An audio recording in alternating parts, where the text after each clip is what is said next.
In part 2 of the Westwall, I visit an unusual underground bunker.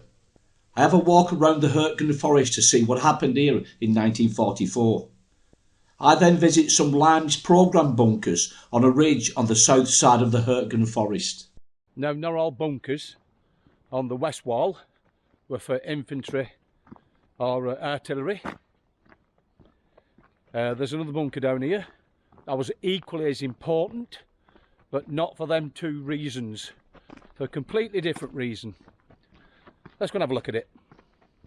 Buried deep in the Hurtgen forest is this bunker. What bunker do you think it is?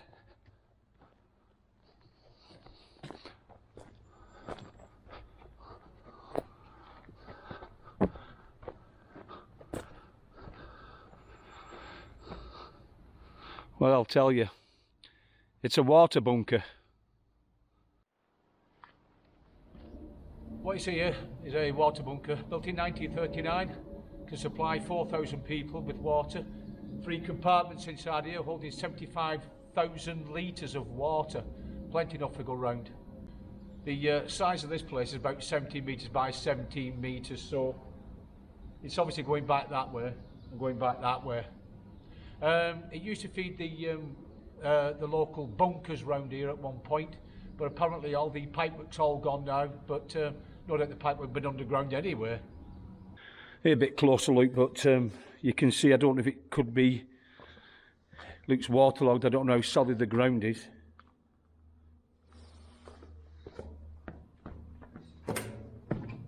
Actually it's quite solid. Ooh, let's have a look.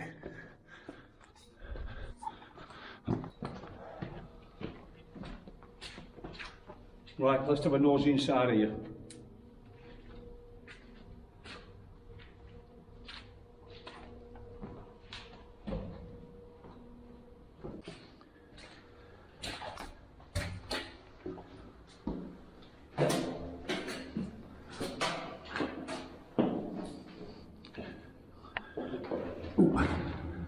And there we go.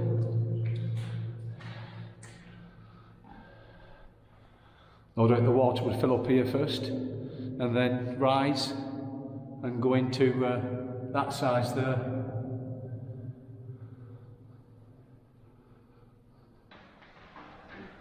Right, we've got a look up here, so what's in here?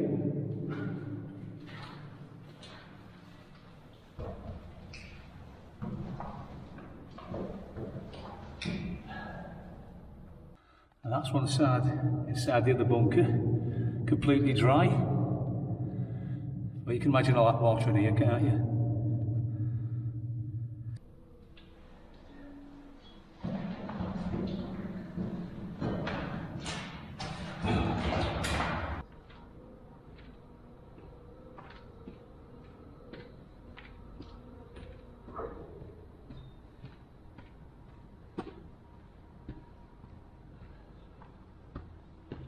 It seems like it's home for bats now. I didn't actually see any in there, but no doubt there will be.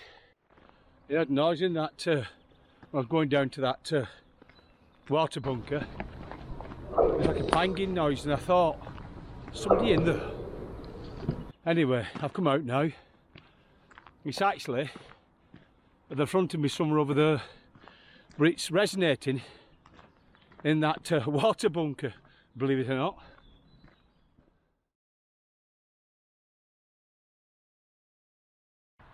I'm in the Hurtgen forest, Hurtgenwald, just about 20 kilometres or something like 12 miles to the side of Aachen, near a place called Eiffel.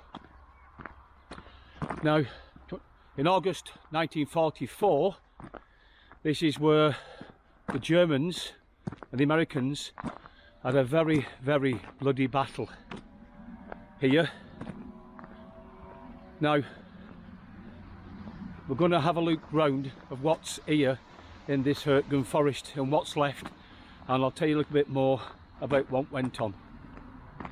The reason why the Americans attacked this area was because it was virtually a direct link into the Ruhr Valley. Once it got through the Hurtgen forest, then they've just got to battle across the Rhine then, and The Americans called this area the Aachen Gap. On the 19th of September to the 16th of December, the Americans and the Germans clashed here.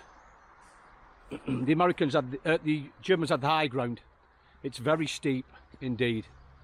The Americans poured in 120,000 troops to try and clear this area, and the reason why was because it was a clear run to the Ruhr Valley.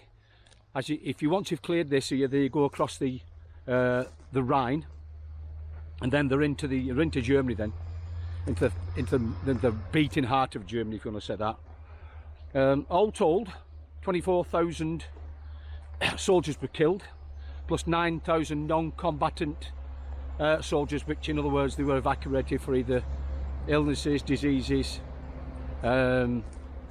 injuries. Now, as far as I know, there's no records of what happened to the Germans, so I don't know how many casualties they had. Now I'm walking slightly down here. You see how steep this is? It's very, very steep. There's the road. And this is what the Americans had to put up with when they attacked this place. How thick that forest is. It's unbelievably thick. I'm out of breath and I've only walked 200 metres up here. Okay, I'm 63. These soldiers here were only in the 20s. The point is I'm not carrying their kit. I'm not under fire as well. So you can imagine, I'll try and imagine as best I can, of how these soldiers managed to get up here and eventually beat the Germans. This is what's left of Bunker 113. I think it's the Limes programme, this one. Remember the Limes programme? What I said? Limes is the end of the Roman Empire. And the Nazis disguised this in 1938, a programme of bunkers to be built like this, instead of doing archaeological digs. Strange one. I've got a feeling this bunker was blown up by the Allies. A couple of reasons. One, they didn't want a shrine to Hitler, because I suppose it's one of the very first places he actually built as such a defensive line. And secondly, they didn't want people like me going exploring these places, these urban explorers. But if you think about it, that's more dangerous for me to go in there now than if it was in one condition, in good condition. There's a hole in there, but I'm not going inside. It probably is too dangerous now they've done this. Okay, just imagine now this undergrowth like this. You're trying to come up to attack the Germans. The Germans got the high position. They've dug trenches. That might be a foxhole. Possibly it's an indentation, so it possibly could be. I bet they're all round here. So you're trying to get through this woodland. You're trying to spot the Germans. The Germans are trying to spot you. You have small arms, machine guns, pistols, rifles, grenades, and another one there.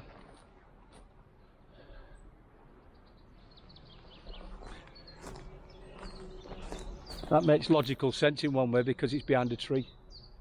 That's, yeah, I'm assuming the tree would have been there then. You're coming towards winter as well, September to November. It was snowing around here. You're freezing cold. You're virtually hand-to-hand combat. It must be an absolute nightmare in here for both sides.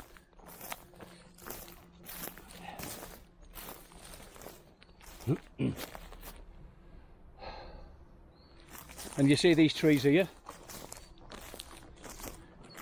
Theoretically, you'd think they would be safe.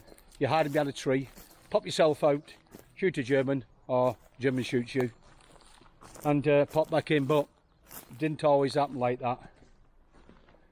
The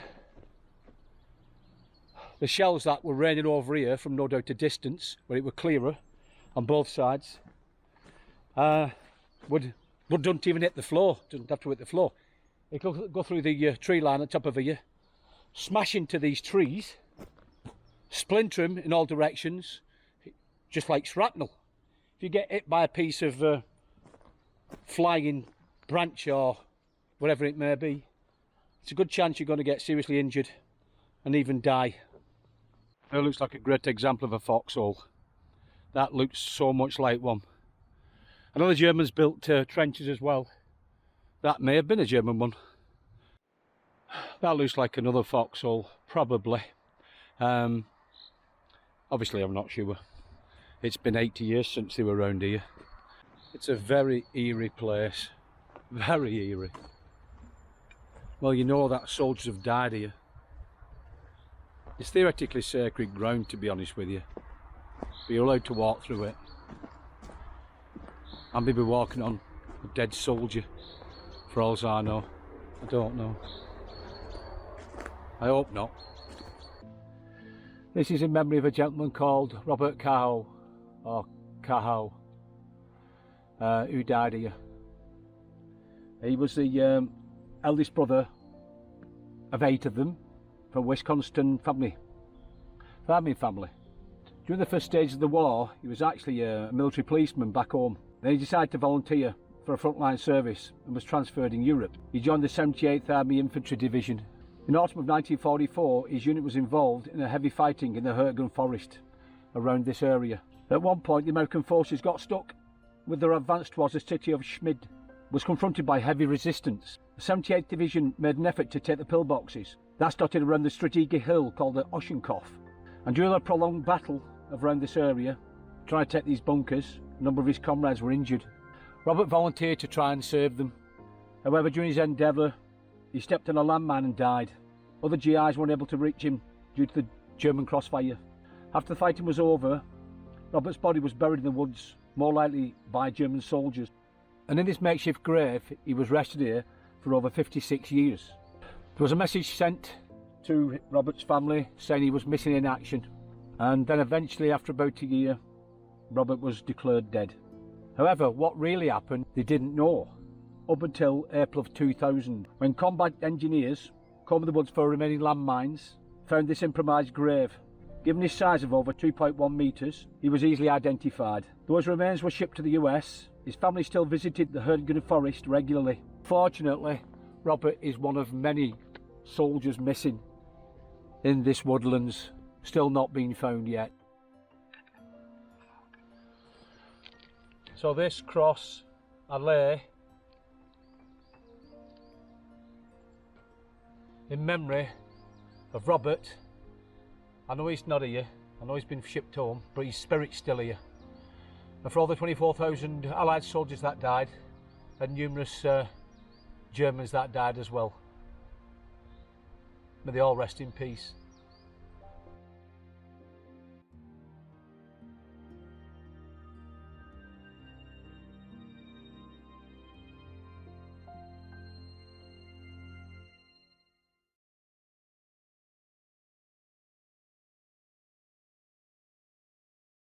I'm on a ridge called De Berlert, I think it's pronounced, near Simon's Skull.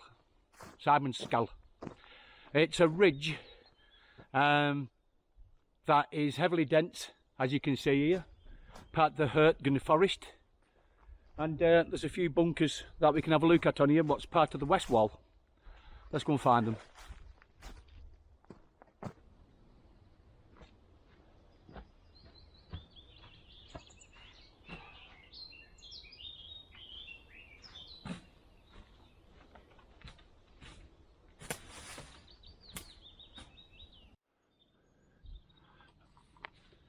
This is a Limes Regalbow bunker, 139-140. It'll hold 27 men, and it's got an embrasure for an anti-tank gun, and it's got a few outlets. It's got one side there, it looks like a loophole for a light machine gun or a rifle. There's a flanking wall here. Now, where the camera is there, there's a mound, as you can see. I'm sat down. That more than likely wouldn't have been there, otherwise that gun would have been useless. Now, just to about 50-60 metres behind the camera, there's a road. Now, if the Americans were coming along that road with the tanks and jeeps and soldiers, then this anti-tank would pick it up. But apparently it's a Lime Regalbow 11, which apparently is twice the size of a Lime Regalbow 10. So I'm assuming that the Lime Regalbow 10 would only hold half the capacity of the actual soldiers themselves. This is one of the entrances. It's very low actually. You've got a duct to go in here. There's the embrasure for a machine gun, and to the left of the camera there's another embrasure for a machine gun, so it's covering the flank. Inside the anti-tank gun embrasure, the bottom there looks like it where they store the ammo, and the entrance is just there. There's the other entrance. So there's two entrances to the front of this, so the soldiers can get out quicker in case they've been attacked. And there again is a machine gun embrasure covering the entrance. Can't go in here because they've metalled it all up, so it's impossible to get in. There's metal gates on it. And there's a third entrance, again covered by a machine gun embrasure. There's actually an entrance to the side. I'll try and get the camera through. There you go. And there's the side flanking embrasure in case they get attacked from the side. That's as much I can show you inside there. I can't get in. You can see there's metal gates on there, just stopping people like me exploring to have a look inside. I'm assuming the accommodation would have provided, for instance, maybe bunks or something like that inside there, and somewhere they can eat. But I'm not sure if I'm right in saying that side entrance there's no way in and no way out, only that side. You can't get into the main building, I don't think, from that bit. So if the soldiers wanted to come through, they'd have to go through there, trying to avoid enemy fire, and get in either that entrance or that entrance. But they are really, really small. They'd have to crouch down really low to get inside there. Bunker number 13940. There was 1,338 of that type of bunker built on the Westwall. This is bunker number 132, built on the 1938 Limes programme. You can see it's a machine gun emplacement. Machine gun there, entrance there, entrance there. Now, to the left of me, or your right, there's another entrance with a side flanking machine gun position. Now, they had an MG34 machine gun they had, the later version for MG42. The problem you've got with this is that if you've been attacked from that side, or you needed to get into this bit, that section there is completely separate from this building behind me. So, if you needed to get out of that building under fire, you've got to get from the entrance, which you hopefully can see on the camera, and then get in this side here. Again, they're very low, so you're going to have to either dive in or crawling. They're quite low. This was a bunker that held 15 men. Now I'm 6 foot, I'm crouching down here to try and get into here. There's some steps there. Now you can just imagine trying to get into here quick. That'd be pretty hard work, wouldn't it? There was 3,741 of these type of bunkers built in the Westwall. You can see the machine gun positions basically blocked up now. You can't get in. These bunkers now on the Westwall, they're destroyed or they're sealed off, and they're I think they're home for bats now. This is very similar. As a matter of fact, I think it's the same as bunker 135. We can gain access to this. Let's have a look inside.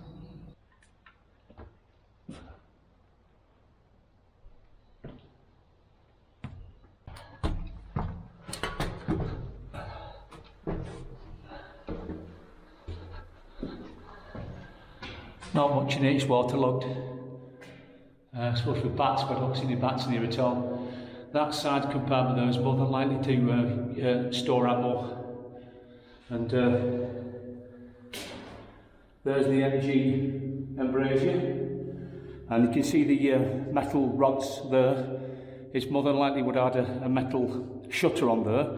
So if they're under fire, they could shut the, could actually shut the embrasure up.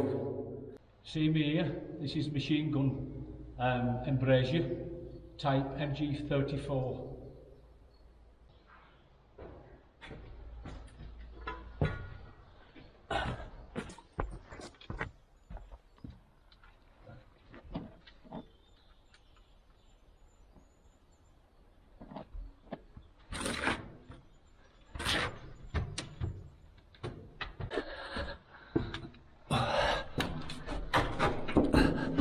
Once you're in here, you can stand up. It's about 2 metres in height.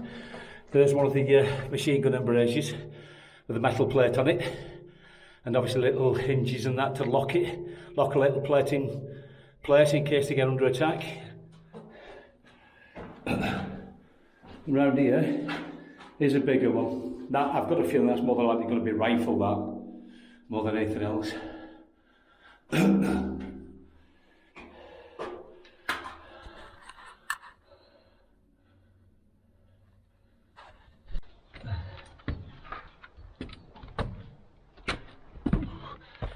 So, not easy this to going out that place. This is bunker number 132, Line Regal bow number 10. It can fit a crew of 15 soldiers.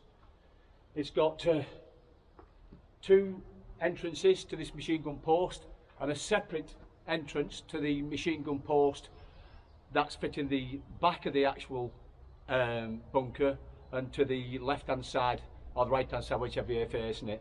Now this bunker's not actually facing the front, it's not actually facing where the rest of the bunkers are sort of facing that way. It's facing sideways. So I'm assuming it's a flanking bunker, I would expect, because there's a path here. I'm assuming that if these soldiers are coming up here, then this here, this machine gun nest here, and then one to the side and one to the back, will cover any troop movement and no doubt pick off the soldiers as they come along. This is bunker number 135, as you can see. The Limes Regal bow 23. Only 458 of these were built in the Westwall itself. It held a crew of 5. It had a forward facing embrasure for a machine gun and a rear embrasure, an open mouth embrasure for a machine gun as well. They call that an open mouth machine gun post. You can see where the shells have been hitting it. No doubt American. There's the rear of the 135, open mouth machine gun nest. Right, as all these bunkers, will have to crouch down. Let's have a look inside this one.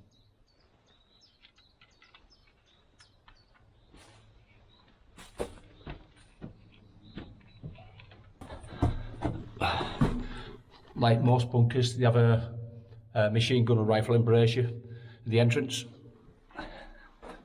GPS signal lost. Bit wet in there. Yeah, that looks like a possible storage area for ammunition.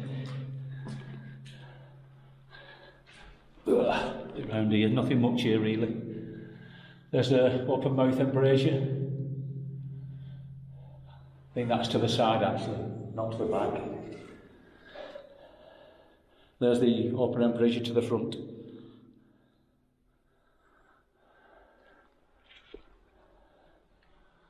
Somebody's tried to nick the steel off it.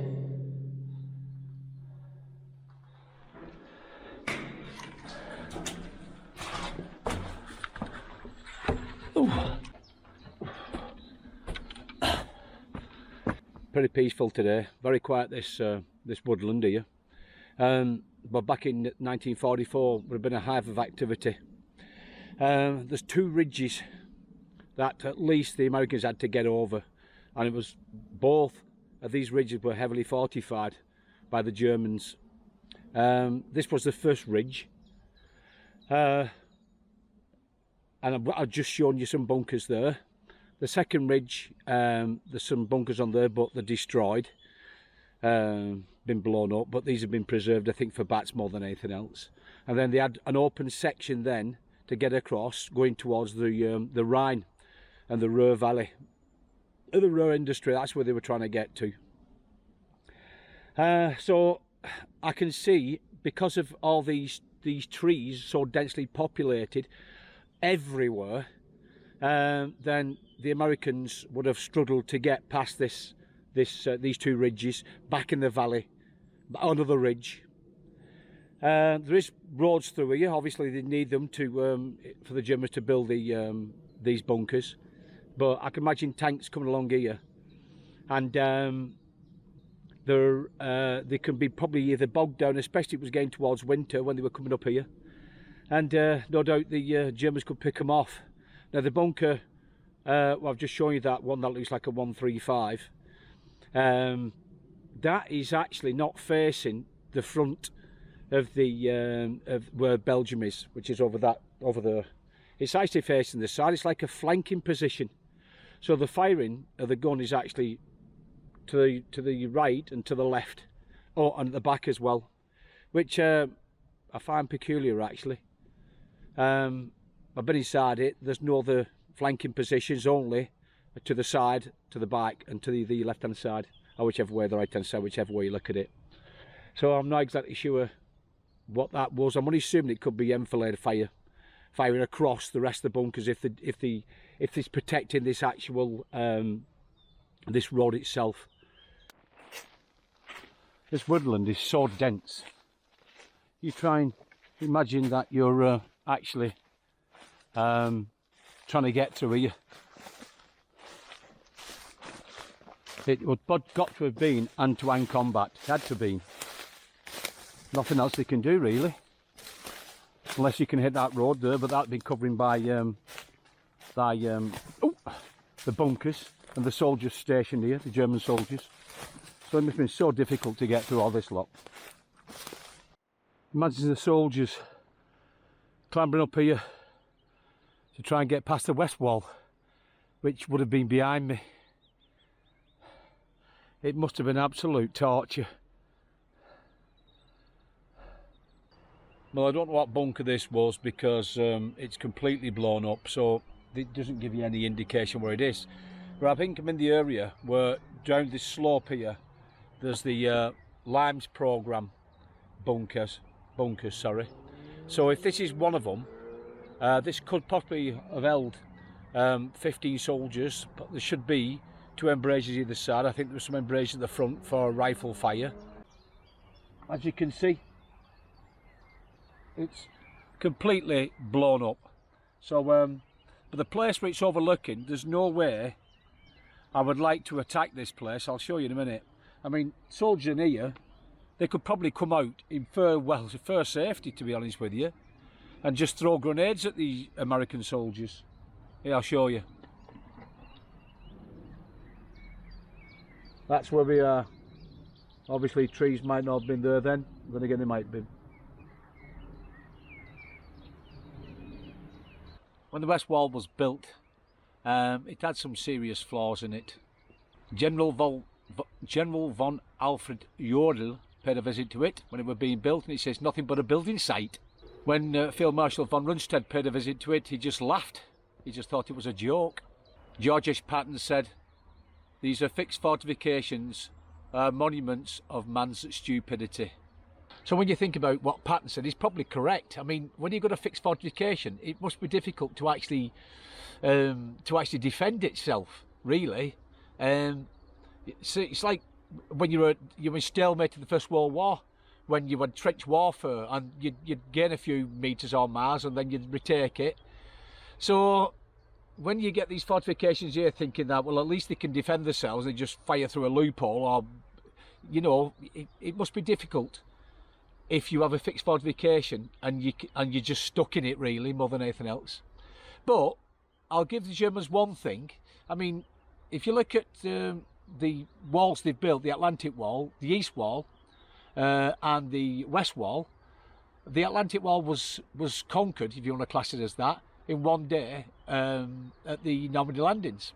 The Ostwall, or the East Wall, took 3 days for the Russians to get through, but yet, and I can see why it took so long, the Allies, the Americans, took nearly 3 months to get through here. 16th of December they managed to conquer this bit, and then what happened after that? Well, Battle of the Bulge started. Well, I hope you like the videos I've done on the Westwall and little bits and pieces I could find about it, and the little stuff, little bits of information I could get together, and obviously the bunkers, whether they're actually intact or blown up, and the dragon's teeth and stuff like that. Well, hopefully I'll see you on the next video. I'll see you again.